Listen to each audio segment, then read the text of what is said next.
नमस्कार, आप देख रहे हैं प्रदेश का सबसे भरोसेमंद news channel India news Uttar Pradesh Uttarakhand. मैं हूं आपके साथ सौरभ त्रिपाठी। स्पेशल रिपोर्ट में आज बात होगी लोकसभा चुनाव यूपी में बीजेपी के कई सांसदों की हार के बाद मचे भीतर घात को लेकर।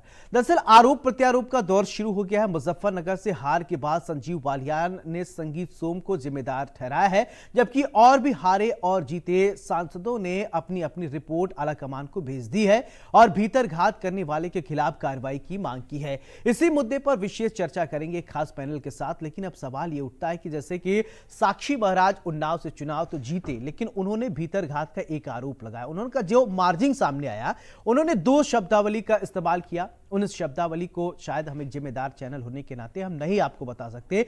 वही कमोवेश स्थिति निरंजन ज्योति का रहा। उन्होंने भी आरोप इस तरह की लगाए। जौनपुर से सांसद हार गए कृपा शंकर, उन्होंने कहा हार की कोई घबराहट नहीं, हार से बेचैन नहीं है, लेकिन अंदर खाने में जो स्थिति हुई उसको लेकर हारे हैं। आखिरकार वो बीजेपी में कौन है जिन्होंने 80 के 80 सीट को जीतने का लक्ष्य लेकर चलने वाली भारतीय जनता पार्टी के लिए एक रूड़ा खड़ा किया। सवाल यह भी उठता है कि कई ऐसे लोग हैं जिन्होंने बीजेपी के जीत के लिए एक रोड़ा अटकाया। समाजवादी पार्टी जो कि उभर कर सामने आई, 62 सीट 2019 में बीजेपी लेकर आई, इस बार 33 सीट पर अटक गई। अब सवाल यह उठता है कि जो समाजवादी पार्टी को फायदा हुआ, क्या इसी भीतर घात से हुआ? वहीं बहुजन समाजवादी पार्टी की अगर बात करें, खाता भी नहीं खोला, लेकिन बीजेपी को सबसे ज्यादा डेंट लगा है। आज इसी मुद्दे पर हम चर्चा करेंगे कि आखिरकार वो जयचंद्र कौन है जिनको लेकर संजीव बालियान कह रहे हैं, वो शिखंडी कौन है जिसको लेकर बड़े बड़े मंत्री नाम ले रहे हैं, और आस्तीन का सांप जैसे शब्द का भी इस्तेमाल किया जा रहा है राजनीति में, वो कौन है जिनको लेकर अंदर खाने में चर्चा चल रही है। हमारे साथ एक खास पैनल भी जुड़ेगा, लेकिन उससे पहले हम बयान सुनवाते हैं, फिर इसके बाद चर्चा की शुरुआत करते हैं। वोटिंग परसेंटेज कम रहा या थोड़ा वोट डिवीजन हुआ, ज्यादा नहीं हुआ। जब जीत की जिम्मेदारी हम लेते हैं तो हार की उसको लेनी चाहिए। मैं कायर नहीं हूं कि मैं दूसरे पे काम कर रहा हूं। अगर कम वोट मिली है तो मैं कहूंगा मेरे काम में कुछ कमी रही है, जो कमियां रही हैं उन्हें बेहतर बनाने का प्रयास करूंगा। देखिए, भीतर घात तो 2019 में भी था, फिर मैं चुनाव जीता। जो भीतर घात शब्द है वो 19 में भी, बहुत से लोग ऐसे थे जो 19 में भी नहीं चाहते थे मैं चुनाव जीतूं, जनता ने मुझे जिताया। तो मैं सिर्फ ये कहूं कि उनकी वजह से मैं जनता से इसकी गलत अपने क्षेत्र के व्यक्ति को जानता हूँ, हर जनप्रतिनिधि को जानता हूँ, चाहे गाँव का प्रधान चाहे डीसी हो। अगर मैं उन्हें कन्विंस नहीं कर पाया और मैं उन्हें नहीं बता पाया कि मैंने बेहतर किया, तो इसमें मैं अपनी कमी मानूंगा। भारतीय जनता पार्टी कई बड़े नेता जिन्होंने शिकस्त खाई है, उनका कहना ये भी है कि कहीं ना कहीं वो ये मानते हैं कि हमारे साथ भीतर घात हुआ है। हाँ, कई लोगों ने बयान दिया है भीतर घात का, और ये तो मैं भी कह रहा हूँ कि तमाम ऐसे लोग जो मेरे पास काम लेकर के आते थे और काम करा के ले गए, और चुनाव के समय आया तो मालूम हुआ कि हम हैं, साथ में भी हैं, और मालूम हुआ, पता चला कि बूथ पर उन्होंने खुद भी वोट नहीं दिया और दूसरों का वोट भी लेकर के गए। तो ऐसे तो भीतरघाती होते हैं, लेकिन इस बार कुछ ऐसे भीतरघाती की संख्या ज्यादा। कल संजीव बालियान द्वारा की गई प्रेस कॉन्फ्रेंस है, एक तरह से राजनीतिक हल्के में जो है भूचाल आ गया है। प्रेस कॉन्फ्रेंस में सबसे पहले संजीव बालियान द्वारा 10 साल में जो उपलब्धियां, जो विकास कार्य किए गए थे, उनको गिनाया गया। उसके बाद में उन्होंने अपनी 3 बड़ी जो विफलता थी उनको गिनाया गया। सबसे पहले उन्होंने बताया कि जो मेरे हारने का मुख्य कारण है वो राजनीति में मुसलमानों का ध्रुवीकरण और मत प्रतिशत कम होना, और तीसरा हिंदुओं का जो है जातियों में बंट जाना। ये 3 मुख्य कारण उन्होंने, जब मीडिया ने उनसे सवाल किया, पूछा कि कुछ आपकी पार्टी के जो बड़े कद्दावर नेता थे उन्होंने भी इस भूमिका को जो है बढ़ा दिया था, आपकी हार का कारण वो बने। तो उन्होंने साफ कह दिया कि कुछ लोग थे जो समाजवादी पार्टी को जो है चुनाव लड़ा रहे थे और वो सरकारी सुविधा भी से भी लय से प्राप्त है, उनका साफ साफ इशारा संगीत सोम की तरफ था। और अन्य जो राजनीतिक लोग थे, चाहे वो वर्तमान विधायक हो, पूर्व विधायक हो, कहीं ना कहीं उनकी अंदर की जो टीस थी वो सामने निकल कर आई। अब देखना होगी जिस तरह से संजीव बालियान पर उन पे कार्रवाई की, मांग की है। एक तरह से आशंका जताई है कि अगर उन्होंने गलत किया तो जांच कर जो प्रदेश का नेतृत्व है या केंद्र नेतृत्व है उन पे कार्रवाई करेगा। इंडिया न्यूज के लिए मुजफ्फरनगर से धर्मेंद्र कुमार। श्रावस्ती में भाजपा की हार हुई और यहाँ से जो सपा प्रत्याशी गठबंधन का प्रत्याशी था वो 76,673 वोटों से जीता। आखिरकार भाजपा की हार का कारण क्या था? भाजपा के जो प्रत्याशी थे उन्होंने आरोप लगाया है कि यहाँ पर भीतराघात हुआ। क्या वास्तव में भीतराघात हुआ या कोई और कारण था जिससे भाजपा यहाँ पर बुरी तरीके से पराजित हुई है? अगर बात करें तो यहाँ पर 5 विधानसभा थी, 2 श्रावस्ती में थी, 3 बलरामपुर में थी। बलरामपुर के एक विधानसभा में 500 कुछ वोटों से उन्होंने जीत भी हासिल की है। बाकी 4 विधानसभाओं से वो बुरी तरीके से हारे थे। हमारे साथ श्रावस्ती के कुछ पदाधिकारी हैं जो भाजपा के कार्यकर्ता हैं। भैया क्या नाम पड़ेगा आपका? मैं कन्हैया टोंधन। कन्हैया जी, भीतराघात का आरोप है या कार्यकर्ता नाराज थे? आखिरकार क्या ऐसा कारण था जिससे भाजपा प्रत्याशी हारे? मुझे तो लगता है कोई भीतरघात नहीं है। सभी कार्यकर्ताओं ने, सभी पदाधिकारियों ने भाजपा के मिलकर एकजुट होकर काम किया है। और मैं उसके उदाहरण आपको बता दूं, हमारे नगर में हम 2014 में 3000 वोट पाए थे लोकसभा चुनाव में। नगर में हमने 2019 में 3213 वोट पाए थे और 2024 में 3378 वोट हम लोग पाए हैं। तो कहीं कोई भीतरघात नहीं है। हाँ, हम हारे हैं चुनाव, और चुनाव हारने का कारण और सिर्फ जातवादिता रही है। अब ये जातवादिता कैसे और कहाँ फैली, यह प्रदेश स्तर के हमारे नेता जब समीक्षा करेंगे, उनके समीक्षा में सब कुछ सामने आ जाएगा। और हमारा विधानसभा हम हारे नहीं हैं। पंडित रामफेरन पांडे जी को विधानसभा में 99,000 से कम वोट मिले थे और लोकसभा में 99,000 से ऊपर का मत मिला है। ऐसे बलरामपुर में भी हुआ है। मैं अपने विधानसभा और अपने नगर के बारे में बता सकता हूँ। हमारे नगर में कहीं कोई भीतरघात नहीं हुआ है। एक तरफा वोटिंग हुआ है नगर का। 600 वोट में से 500 हमारा ही निकला है। तो ये भीतरघात नहीं है। हाँ, हम चुनाव हारे। ये भीतरघात शब्द जो है वो बहुत चुभने वाला शब्द है। शब्द तो हल्के लग रहे हैं, लेकिन अब इस पर चिंतन मंथन, आत्ममंथन किया जा रहा है। हमारे साथ खास पैनल जुड़ गया है। सबसे पहले परिचय, फिर इसके बाद चर्चा की शुरुआत करते हैं। डॉक्टर संजय कुमार राजनीतिक विश्लेषक हैं, बहुत बहुत स्वागत है। अभिषेक दीक्षित राजनीतिक विश्लेषक आप हैं, बहुत बहुत स्वागत है। और धर्मेंद्र कुमार संवाददाता हमारे मुजफ्फरनगर से जुड़ गए हैं। धर्मेंद्र, मैं आपसे ये जानना चाहता हूं, सबसे पहले आप खबर ब्रीफ करें क्या है, क्योंकि भीतरघात का जो आरोप लग रहे हैं, मुजफ्फरनगर से भी आवाज उठी। इसके बाद संजीव बालियान का एक बयान सामने आया। संगीत सोम पर उन्होंने आरोप लगाया, ठीकरा फोड़ दिया। कुछ जयचंद हैं, तो आखिरकार जयचंद का जो शब्दावली का इस्तेमाल हुआ है राजनीति में, वो जयचंद कौन है? और ये जो दूरियां नजर आ रही है ना संगीत सोम के बीच में और संजीव बालियान के बीच में, क्या है? जी मैं बिल्कुल बताना चाहूंगा, हार के बाद इस तरह के कारण निकलना लाजमी था, समीक्षा होनी जरूरी थी। और वो नीचे बूथ लेवल के कार्यकर्ता से लेके कैंडिडेट और ऊपर प्रदेश अध्यक्ष और फिर राष्ट्रीय अध्यक्ष तक ये बात जाएगी। लेकिन हार का कारण क्या है या दूरियों का कारण क्या है? ये दूरियों का कारण जो नींव है वो 2022 में पड़ चुकी थी, जिसको संगीत सोम जी जो है सरधना से चुनाव हारे थे, उन्होंने इस हार का ठीकरा संजीव बालियान के ऊपर फोड़ा था।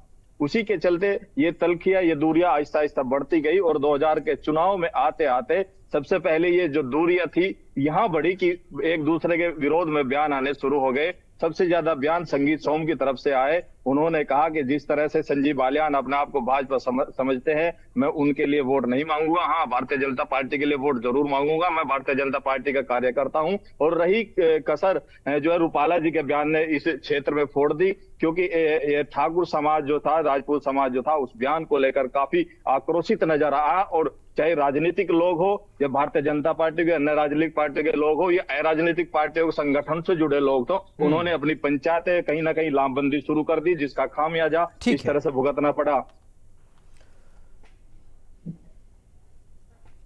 चलिए संजय जी, मेरा सवाल आपसे कि भीतरघात का आरोप लगा और आरोप तो कई जगह से हैं। हम शुरुआत करते हैं मुजफ्फरनगर से ही। संजीव बालियान का बयान संगीत सोम को लेकर, संगीत सोम को बीजेपी का फायर ब्रांड नेता भी कहा जाता है। यानी अंदर खाने में ही भीतर कलह की जो बातें हैं यहीं से शुरुआत हो गई, क्योंकि अब चीजें छन छन कर निकल कर सामने आ रही है। जयचंद शब्द का भी इस्तेमाल किए, क्या विश्लेषण करेंगे आप? देखिए सौरभ जी, जब जीत होती है तो सारी कमियां छिप जाती हैं। और जब हार होती है तो एक एक करके कमियों को गिनाया जाता है। अभी धर्मेंद्र जी ने उस पर इशारा भी किया है, बातें बताई है। देखिए, संजीव बालियान जिस सीट से लड़े मुजफ्फरनगर से, और आपको पता होगा कि राष्ट्रीय लोकदल के साथ जब तक समझौता नहीं बना था तो उसमें यह सीट सबसे ज्यादा महत्वपूर्ण थी। और जयंत चौधरी चाहते थे कि उनका कैंडिडेट यहाँ से लड़े, लेकिन चूंकि भारत रत्न की उपाधि मिल गई उनके दादाजी को, और फिर उन्होंने कहा चलिए कोई बात नहीं, एक बड़ी चीज मिली है और मुजफ्फरनगर की सीट हम छोड़ते हैं। जबकि समाजवादी पार्टी से इसी मुजफ्फरनगर सीट को लेकर ही उन्होंने अपना गठबंधन तोड़ लिया था। देखिए, राजनीति में कब कौन सा पत्ता चला जाए और कब कौन सी चीजें महत्वपूर्ण हो जाती है कहना मुश्किल है। और तीसरा फैक्टर जो मैं आपको बताऊं, संजीव बालियान जो है वो पिछले 2 बार के सांसद रहे और इस बार भी देखा जाए तो लगातार, मैं एक चीज कहना चाहता हूँ कि कब तक मोदी जी के चेहरे के भरोसे और उनके नाम पर आप राजनीति करेंगे। आपने लोकल लेवल पे काम क्या किया, वहां के लोगों के साथ आप कितना कनेक्ट हुए, और संगीत सोम के साथ आपकी अदावत पुरानी अदावत रही, कोई पहली बार तो नहीं रही है। लेकिन इस बार की हार का ठीकरा जो है आप संगीत सोम पे जरूर उठा रहे हैं, लेकिन आप अपने अंदर भी झांक कर देखिए कि आपने क्या किया। ठीक है, संजीव बालियान की बात और संगीत सोम की बात हो सकती है, लेकिन ये स्वर 2 जगह से और जीते हुए कैंडिडेट ने भी उठाए हैं। उन्नाव से साक्षी महाराज जीते, मार्जिन कम रही, बहुत प्रचंड बहुमत से वो जीते थे, हैट्रिक लगा दिए हैं, लेकिन जीते। उन्होंने कहा कि अंदर कुछ गद्दार हैं, कुछ आस्तीन के सांप हैं, और यही स्थिति मिर्जापुर में भी देखने को मिला। अपना दल एस की प्रत्याशी अनुप्रिया पटेल जीत गई और केंद्र में मंत्री भी बन गई। वहां पर अपना दल यस के लोगों का भी कुछ कमोबेश यही कहना है कि भीतरघात हुआ, यानी जीते हुए कैंडिडेट भी कह रहे हैं, क्योंकि उनकी मार्जिन जो है, हारे तो हारे, आपने कहा कि हारने पर लोग बातें करते, लेकिन जीते हुए कैंडिडेट अब कह रहे हैं। अब इसको थोड़ा लेकर आप विश्लेषण कीजिए, फिर इसके बाद आगे बढ़ते हैं। सौरभ जी, अभी कल ही भागवत जी का बयान आया है आरएसएस प्रमुख का, उससे क्या लग रहा है आपको कि क्या आरएसएस और भाजपा के बीच में सब कुछ अच्छा चल रहा है? क्या बिल्कुल नहीं चल रहा है। उन्होंने स्पष्ट कहा कि लोकतंत्र में जो विरोधी पार्टी होती है वो विरोधी नहीं होती, वो आपका प्रतिपक्ष होता है। जी जी। और प्रतिपक्ष को भी पूरा अधिकार है कि संसद में वो अपनी बात उठा सके। उन्होंने इस प्रकार की बातें कही। देखिए, कहीं ना कहीं एक चीज तो कमी जरूर खली है उत्तर प्रदेश के चुनाव में, खास तौर से कि जो कार्यकर्ता, जैसे पन्ना प्रमुख की बात आती है, या निचले स्तर पर जो सहयोग मिलना चाहिए, कहीं ना कहीं आरएसएस ने अपने हाथ जरूर खींचे, निश्चित तौर पर खींचे। मैं इस बात को समझ पा रहा हूँ। और इसके अलावा भी जो नाराज तबका रहा है वो हर एक चुनाव में होता है, उन्होंने भी थोड़े बहुत। अभिषेक जी को भी चर्चा में ले आता हूँ। अभिषेक जी, क्या लगता है आपको कि भीतरघात का असल वजह आपको क्या लग रहा है? देखिए, संजय जी ने बिल्कुल सही बात कही कि जब आप एक बार हार जाते हैं तो आपकी कमियां उजागर हो जाती हैं, जब आप जीत जाते हैं तो आपकी कमियां छुप जाती हैं। भाजपा में अंतरकलह कई सीटों पर देखने को मिला है। मुजफ्फरनगर के बारे में मैं कहना चाहूंगा कि मुजफ्फरनगर का हारना भाजपा के लिए चिंता का विषय है, क्योंकि 2014 और 2019 में ये अंदर मार्जिन से जीती थी, लेकिन इस बार रालोद के साथ होने के बावजूद ये सीट भाजपा हार जाती है। तो निश्चित रूप से ये चिंता का विषय भाजपा के लिए रहेगा। लेकिन एक मुझे ये लगता है भाजपा में अंतरकलह का एक कारण और ये है कि जो भाजपा में विपक्षी दलों से शामिल किए गए लोग थे, कई सीटों पर उनकी वजह से अंतरकलह बढ़ा है। जो लोकल संगठन था उसको ये लगता था मुझे तरजीह नहीं दी जा रही है, जो नए व्यक्ति आए हैं वो मंच पर बैठ रहे थे, और जिला लेवल पर, मंडल लेवल पे उसकी वजह से भी कई जगह कलह देखने को मिला है। उसकी वजह से कई सीटों को बिहार का सामना करना पड़ा है। अच्छा, ठीक है। एक और अभिषेक जी बात कि बहुत सारे जगह की जो बातें हैं, कुछ लोग लोकल स्थानीय लोग वहां के जो हैं कहते थे साहब बस कैंडिडेट बदल दीजिए हम चुनाव जिता देंगे, लेकिन ऐसा नहीं हुआ। जो आला कमान ने कह दिया वही पत्थर की लकीर है। आम जनमानस की बातें नहीं सुनी जा रही थी। ऐसी खबरें हैं, बहुत सारे बड़े नेता भी ये जानते थे। बाद में यह पहले चरण के चुनाव की शुरुआत हो गई तब पता चला कि अब मामला गेम जो है वो बिगड़ने वाला है। तो 400 का जो नारा देना वो बोलना कम कर दिया लोगों ने। यानी क्या इसमें भी एक एरोगेंसी देखी क्या कि नहीं, हमने जिसको कह दिया उसको हम टिकट देंगे, चाहे जीते चाहे न जीते वो अलग की बात है। यहां पर आप क्या देखते हैं? नहीं, ये निश्चित रूप से मैं बिल्कुल सहमत हूँ एक्चुअली क्या था, देखिए जब लगातार 10 साल से कई जगह पर प्रत्याशी भाजपा जीत रहे थे, तो उनके खिलाफ कहीं ना कहीं लोकल लेवल पर रोष था, क्योंकि वो मोदी जी के नाम पर ही जीते थे, चाहे 2014 हो चाहे 2019 हो, लेकिन उन्होंने अपना कोई व्यक्तिगत कार्य नहीं किया था। भाजपा ने जहाँ पर सीटें बदल दी, मैं आपको एग्जाम्पल देता हूँ, अगर आपको याद होगा फूलपुर सीट पर, जब फूलपुर पर केशव जी ने सीट छोड़ी थी, उपचुनाव में भाजपा हार गई थी, लेकिन इस बार भाजपा ने वहां प्रत्याशी बदल दिया और फूलपुर हम जीत गए। पीलीभीत में बड़ा विरोध था कि लेकिन वहां भाजपा जीती, बुरी तरह जीती। अगर जहां देखिए, जहां भाजपा ने प्रत्याशी बदले हैं, वहां रिजल्ट ज्यादा अच्छा आया है, वहां पर वोटिंग परसेंटेज भी अच्छा मिला है। तो कहीं ना कहीं जो पुराने कई जगह प्रत्याशी थे, उनसे लोग लोकल स्तर पर नाराज थे, वो मोदी जी को वोट करना चाहते थे, लेकिन उन्हें लगता था नहीं, हम प्रत्याशी को वोट नहीं करना चाहते। बिल्कुल, इसका फायदा विपक्ष ने उठाया है, डायरेक्ट उठाया इसका फायदा विपक्ष ने। ठीक है धर्मेंद्र, क्या लगता है कि जिस तरीके से अब बयानबाजी हो रही है मुजफ्फरनगर में, अब जीत हार तो हार है, अब विश्लेषण आप कह रहे हैं या जो जीत गए हैं अब काम उनको करना है, क्या लगता है ये जो अंदर भीतर घात की शुरुआत हुई, अंतर कलह है, इसको डैमेज कंट्रोल भी किया जाएगा, आला कमान की तरफ से हस्तक्षेप भी किया जाएगा, या इसी तरीके की बयानबाजी चलती रहेगी? क्योंकि अब ये तो सरकार में है नहीं और पार्ट भी नहीं है, तो क्या आपको लगता है? बिल्कुल, देखिए ये सरकार में भले ही ना हो, लेकिन मुजफ्फरनगर से ही पश्चिमी उत्तर प्रदेश में भारतीय जनता पार्टी के प्रदेश अध्यक्ष के बाद में बड़े जाट नेता अपने आप में माने जाते हैं। बिल्कुल डैमेज कंट्रोल की बात होगी अगर ये भारतीय जनता पार्टी के शीर्ष नेतृत्व जल्दी इन लोगों को नहीं समझाया, इन लोगों को बंद नहीं किया, जो बयान जारी करते हैं बंद नहीं किया, तो भारतीय जनता पार्टी को आने वाले दिनों में, क्योंकि आगे अभी कुछ दिन बाद प्रधानी के चुनाव भी है, हालांकि बड़ी पार्टियों का इतना बड़ा उसमें असर नहीं होता, लेकिन फिर भी खेमेबंदी, जो गांव-गांव में खेमेबंदी बट गई है, अगर इस तरह के बयान आते रहे भारतीय जनता पार्टी के बड़े नेताओं के खासकर, तो कहीं ना कहीं ये विरोधाभास आगे जाकर जो चुनाव होगा विधानसभा का, उसमें साफ नजर आएगा कि आज राजपूतों ने ये काम किया है, कल जाट ये करेगा, अन्य बिरादरी भी इसमें कूदेगी। बिल्कुल संजय जी, एक तरफ बड़े बड़े नेता पूरे चुनाव कैंपेनिंग से पहले से ही काफी समय से एक माहौल बना रहे थे कि 80 की 80 लोकसभा सीट हम जीतने जा रहे हैं। लोगों की पूरी दृष्टि यही थी कि नहीं ठीक है साहब कि उत्तर प्रदेश बड़ा सूबा है, 80 लोकसभा क्षेत्र आते हैं और उत्तर प्रदेश को जिसने साध लिया केंद्र में स्थिति मजबूत हो जाती है। क्या उसी समय बड़े नेताओं ने ये देखने की कोशिश नहीं की कि अंदर कुछ गड़बड़ चल रहा है? ऊपर ओवर कॉन्फिडेंस, अति आत्मविश्वास के चक्कर में होता है ना, कभी कभी बहुत ज्यादा अति आत्मविश्वास हो जाता है तो कमियां नहीं दिखने लगती। क्या आपको लगता है कि ऐसा कुछ हुआ क्या? सौरभ जी, आपने ये बहुत ही बढ़िया सवाल रखा है और ये बात बिल्कुल सही है कि देखिए भाजपा में मोदी जी का जो एक ऑरा रहा है, उस ऑरा में भाजपा ने अपने अंदर नहीं झांका और जो तमाम सारी कमियां थी उस पर उन्होंने वर्कआउट नहीं किया और यह मानकर चला गया कि मोदी है तो मुमकिन है और मोदी जी चुनाव जिता देंगे और उन्हीं के भरोसे ज्यादातर सारे कैंडिडेट चुनाव लड़े और आप देखेंगे कि उत्तर प्रदेश में सबसे कम सिटिंग एमपी बदले गए इस विश्वास के साथ कि उत्तर प्रदेश में तो राम मंदिर के समय जो माहौल बना था, ये लग रहा था कि 70 के ऊपर भाजपा आ जाएगी, लेकिन 1.5 महीने में ये चुनाव शुरू हुआ है और उसके बाद से पूरा का पूरा नैरेटिव बदल गया।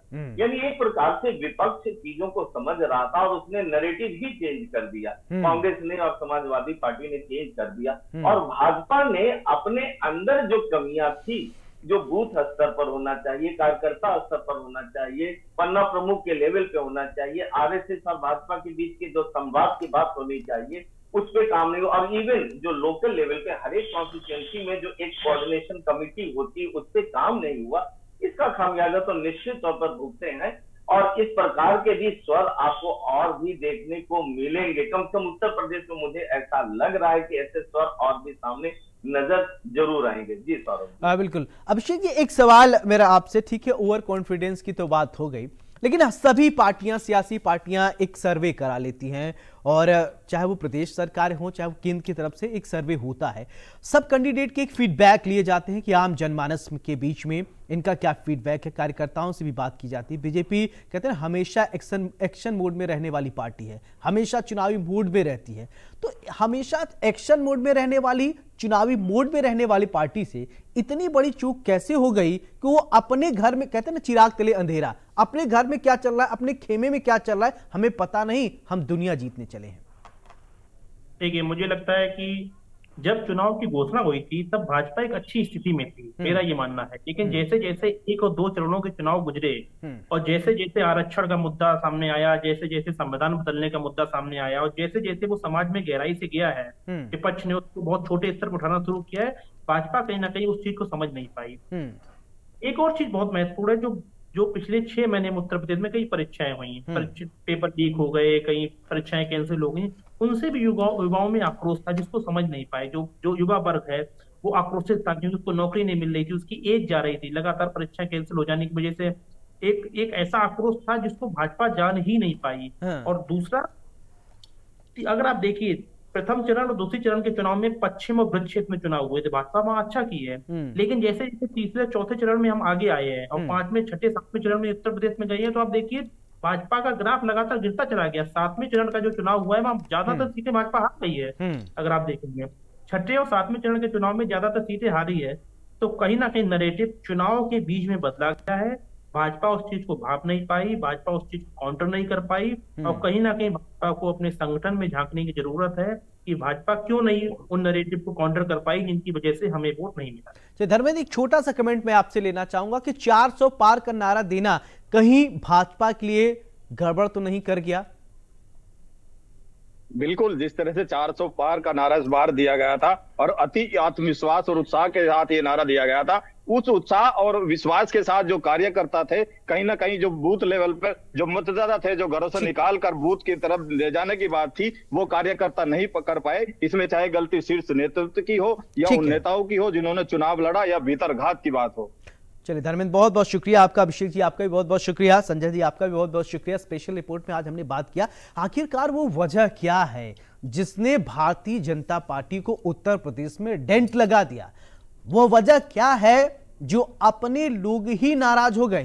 कहते हैं ना, चिराग तले अंधेरा, पूरे जग को आप उजियारा करें लेकिन घर के अंदर कुछ ऐसे बैठे शख्स हैं जो चाहकर सामने कुछ और हैं, अंदर से कुछ और है। सोचना होगा इस पर। स्पेशल रिपोर्ट पे मेरे साथ फिलहाल इतना ही। नमस्कार।